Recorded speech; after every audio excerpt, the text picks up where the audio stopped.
well-known Native American flute players like Doc Tate Navacoya and Steve Mopope during the 60s, because he was a classical flute player, but he was training to be a doctor at the time, and he became interested in the Native American flute because he was living in the Oklahoma. Started,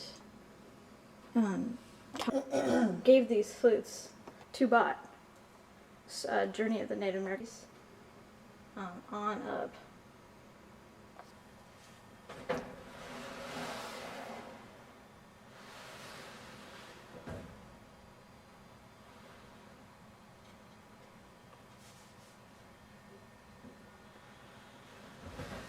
That I know of. Although I know they used stuff, sometimes they sort of mix other things in with the arsenic. I don't know, like mercury wound up on some collections, and strychnine and other pleasant things like that. So I'm not always sure exactly what. Be careful what you touch. Yeah, I know. I had somebody came here who was a flute maker, and he basically didn't ask and stuck one up to his mouth, and I said, you really don't want to do that, especially not the wooden one. Yeah, I can definitely see why. So anyway, but it was done a long time ago. We're not doing that kind of thing these days, so it's hard to tell always what exactly they were doing.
Exhibits different components and asking for different things, and I'm not I know there's some South American stuff, and I mean there are a variety of different display projects. So I'm not one of the people that deals with loans, so I haven't actually ever seen an overall list of what they're borrowing. And since it's a year away, they need to sort of finalize that soon. I would think. But for our purposes, if not for theirs.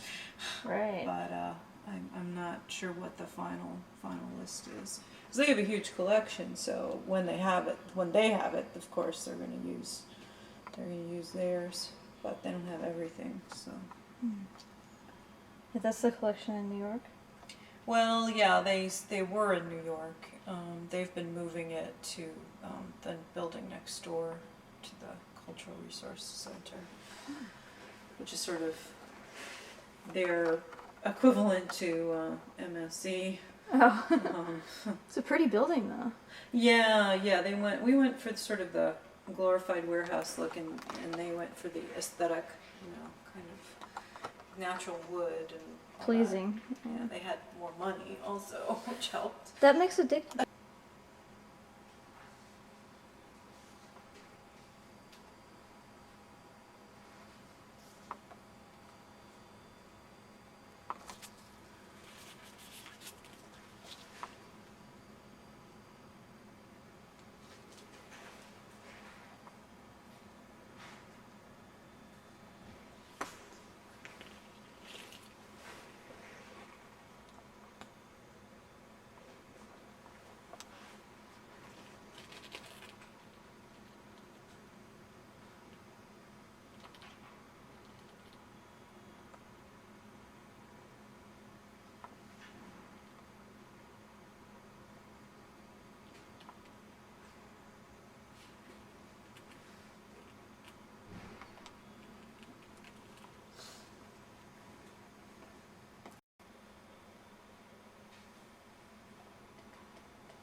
No problem. I was just curious. I've never heard that name before, so. Yeah, yeah. You know, I'd have to look it up in the dictionary to see what they mean by that. Yeah. What do they mean by that? What is a flageolet? Sounds like something you get at KFC or something, you know?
It is, and a lot of that park was burned too. They had a huge forest fire, and you can see where the what parts of it got burned down.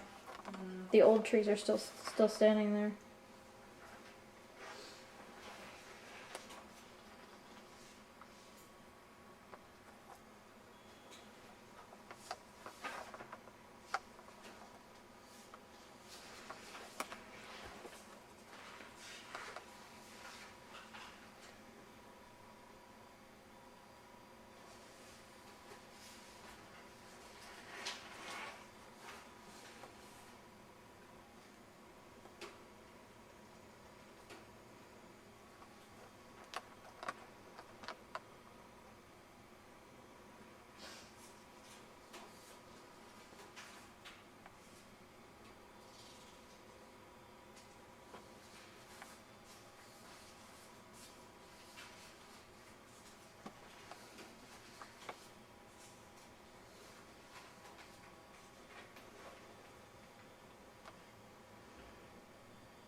any information on it? It's rare that it'll actually say that. I mean, you could look at the catalog cards just to see, you know, but often there's just nobody's made any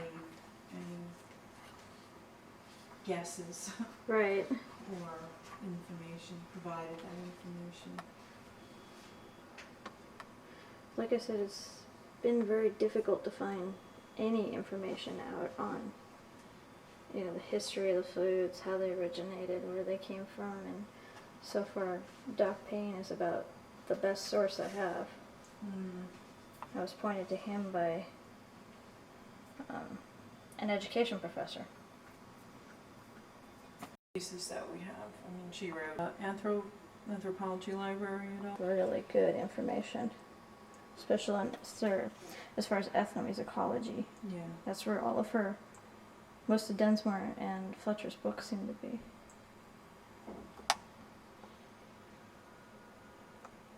What fascinates me is they have a lot of the books that I found at the library where I did my master's degree, but they have a few that we don't have.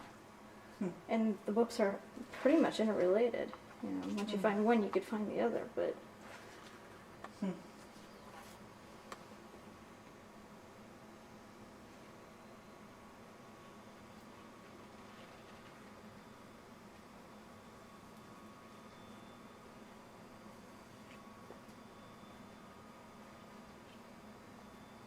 what all do you know about Frances Densmore? I'm just curious because I just started following her research.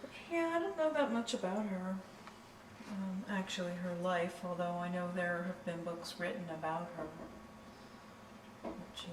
She's one of the people that will sometimes be written up, along with Alice Fletcher, when they write about female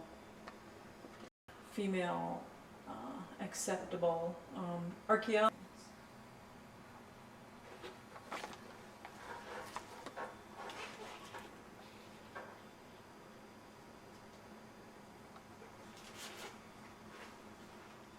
At least you get to see a lot of really neat stuff. Yeah, that is true.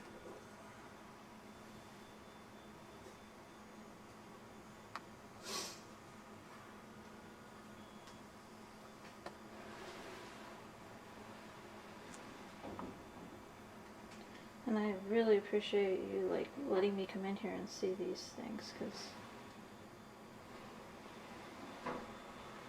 I know how busy it can be. Well, we have just been, I mean, I don't know why, but September and October, as I said to you when we were trying to figure out when you could come, we've just been really, really busy. A lot of people wanting to come and look at all different collections.